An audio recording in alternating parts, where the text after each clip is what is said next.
بەڕێزانەمەی دەیبینن نامەیەکە لە یەکێک لە زیندانیەکانی ئاسایشی هەولێرەوە پێم گەیشتووە لە بەرواری 23/12/2014 کە باز لە شێوازەکانی ئەشکەنجەدان لە نێو ئەو گرتوخانەیە ئاکات. چەندین شێوازی ئەشکەنجە باسەکە، لەوانە لێدان بە کێبڵ، لێدانی کارەبا، فەلاقە و هەڵواسین بە قاچ، خستنە ناو سندوقی مەرگ، دەرهێنانی نینۆکەکان بە گاز و پلایس و خستنە ناو بەفر و خوێ و لێدانی ئوتوو لە جەستەی گرتووان، لێدانی کاویە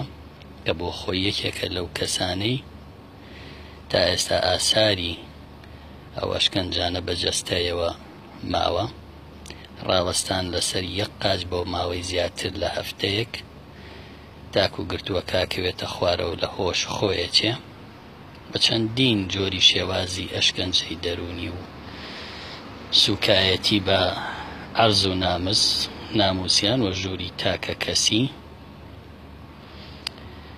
نەهێشتنی چوون بۆ سەر ئاو و خواردنی خراپ و بەرزکردنەوەی دەنگی تەلەڤیزیۆن و کەلەپچەکردنی دەست و قاچ